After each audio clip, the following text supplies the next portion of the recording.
felt comfortable making, because I have some very strong opinions, and I just didn't know how you would receive those opinions without really understanding where I was coming from. So it's such a relief to me and such a weight off of my shoulders that I got that intro video out last week. Today, I want to answer a question that I get all the time.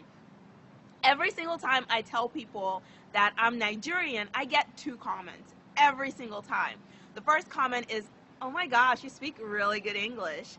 And every time people say that, I always say thank you, because actually I worked hard to be able to speak English with a minimal Nigerian accent. And the reason I did that is a completely different video. I'm not going to address that in this video.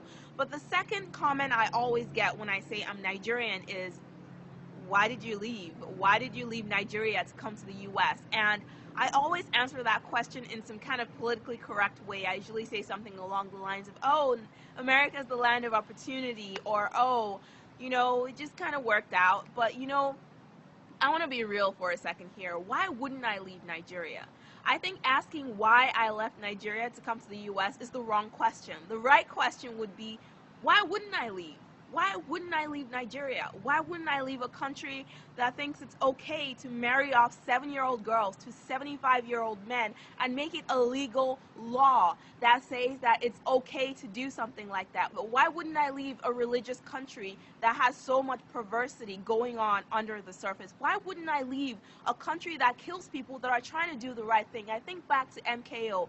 I think back to the Ogoni and the 9 people they killed on November 10th, 1995. But why wouldn't I leave a country that would pay $500,000 for Kim Kardashian to show up in our country and cannot afford to pay for education for young girls? Why wouldn't I leave a country that forces young people to graduate from college after 8 years in programs that should take 4 years? Why wouldn't I leave a country that forces university graduates to work for 1 year for money that can't even pay their phone bills in the name of national service? Shouldn't national service be voluntary? How dare you force the youth to spend the best years of their lives in a system that doesn't help them?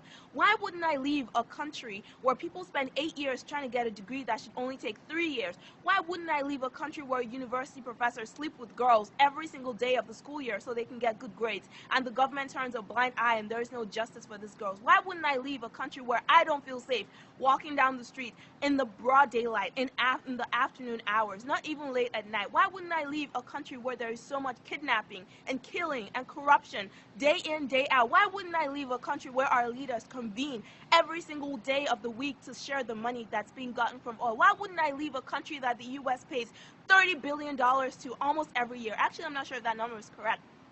But the U.S. does send millions of dollars to Nigeria on a daily basis, yet Nigeria is one of the poorest countries in the world. Why wouldn't I leave a country that has one of the fastest growing populations in the world? Nigeria is one of the top 10 growing countries in the world. A country that's growing that fast but has no plans for the next generation. Why wouldn't I leave a country that has so many people getting married and having kids, and there is little to no sex education given in schools because, hey, we're holy and sex is an unholy word to say? Why wouldn't I leave such a country and come to the U.S.?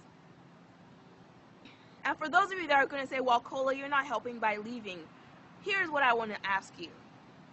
There are 150 million people in Nigeria. The population of Nigeria is roughly 150 million.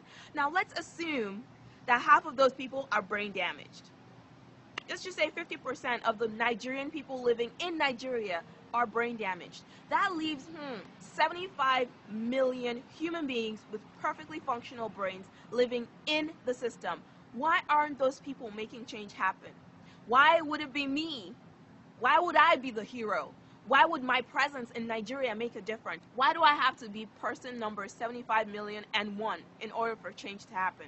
Nigeria doesn't have a people problem. We have good people in Nigeria. We have smart people in Nigeria. We have world changers in Nigeria. Nigeria doesn't have a people problem. We have a system problem, specifically a justice system problem. Until there is a justice system in Nigeria, every effort we're making is in vain. Until there is some kind of system that brings justice to those that need justice, there is no progress in Nigeria. You can go out there and rally and demonstrate and do all sorts of things, but guess what? If there is no justice system to make sure that if you die for standing up for what you believe in, at least somebody's going to be held accountable for your death. Until such a system is in place, there is no progress for Nigeria. And for those of you that are going to ask me how leaving is going to help institute that kind of a system, all I have to say is I have no interest or desire in instituting such a system in Nigeria. My desire is very simple. The one thing that I care most about in this world is very simple, and that is helping orphans. And any way that I can do that, I will put my heart and soul into doing that. And I cannot do that in Nigeria, and that's one of the biggest reasons I left that country. Until a justice system that works is instituted in Nigeria, I plan to stay exactly where I am, supporting Starbucks every single day, and repping Nigeria from afar. The funny thing about this video is if I were American and this video were about America, Americans would get angry. Americans will have an opinion. Americans will share this video. Americans will start a conversation. Americans will do something. But Nigerians, I know a lot of you are going to watch this video and you're going to go, now wow, God will help that country, Sha.